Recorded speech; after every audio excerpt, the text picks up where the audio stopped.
Hi there. In this video, I'm going to show you how you can use Google Calendar to set up appointments for your parent conferences. You might be asking why Google Calendar? I use Sign Up Genius. I already have something in place, but why not Calendar? You already have a Google Calendar, and this will allow you to stream all of your appointments with your campus meetings and events in one place and not have to use an additional tool outside of Google. So let's get started. I'm going to start by going over here to the settings menu, and I'm going to select settings. And over here on the left side, I'm going to select appointment schedules. And I want to make sure that I turn on create appointment schedules instead of appointment slots. This is a new feature in Google. It allows us to make appointment schedules outside of Google. So it doesn't matter if your parents don't have a Google account or not.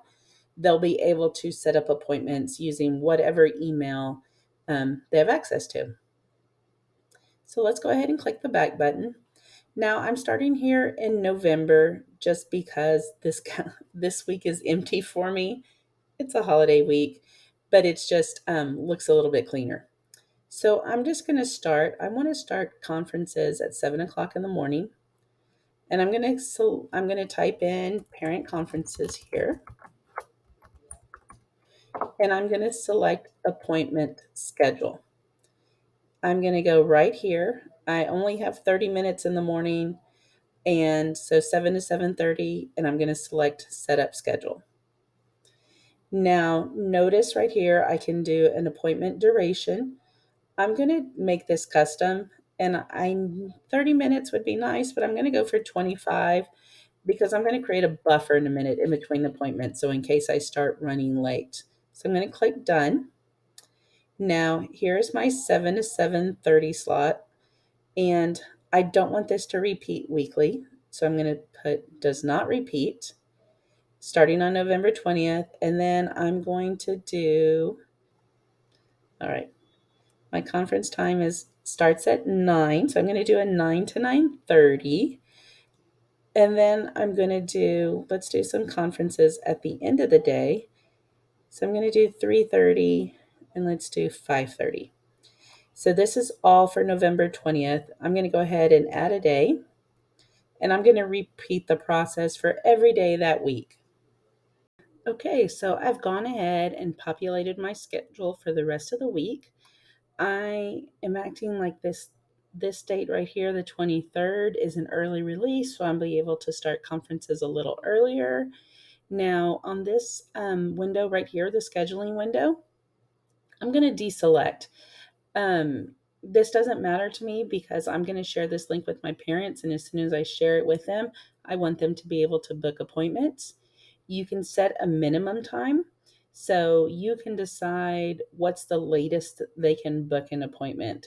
If you're okay with them booking on the same day, you can just leave this at 4 hours, or if you want at least a 24-hour notice, you can change that to 24 hours.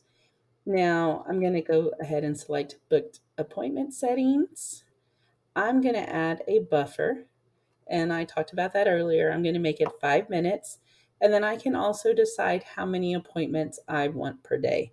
I'm okay with 4, or I don't even have to select it. If you want to run appointments back to back, totally up to you. And I'm going to go ahead and just select next.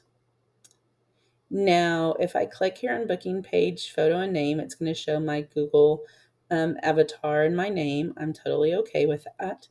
Now, location and conferencing, we're going to meet in person, but notice you do have the option to be specified later if you want to leave it open to do Google Meet or Zoom or anything like that.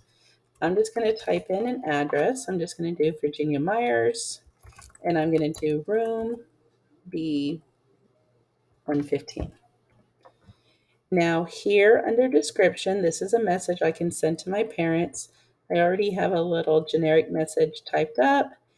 Booking form, when I click on this, I can do first name, last name, email address. I'm going to go ahead and click add an item, and I'm going to do custom item, and I want to do student name. just to help me. Every once in a while you have a student who has a different last name than their parent. I'm going to select add item, and we're not going to select email verification. I'm going to do booking confirmation, and we're going to do an email reminder to remind parents about their upcoming parent conference. And I'm going to go ahead, click save. Now, notice here on, I get this booking appointment schedule. I can go here and notice all of my details are right here, but I'm going to click open booking page. And let me get to November. So here are my dates in November with all of my time slots, everything that is available for parents to click on. Now, I'm going to do two things up here.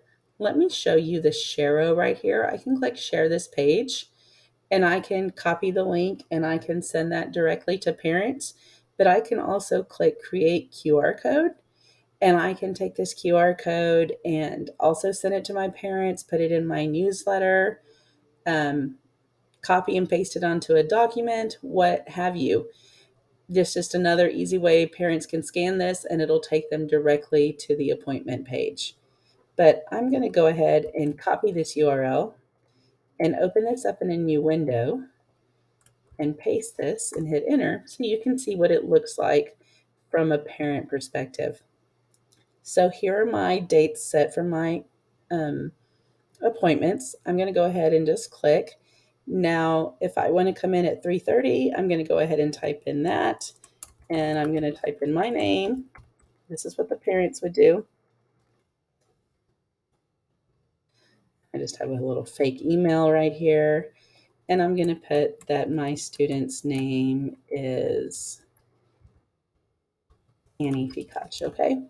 And I'm going to go ahead and click book. Now that was from 3:30 to 3:55. Got that little buffer. I'm going to click close. That time has disappeared from my calendar, and that's great, which means nobody else can book it.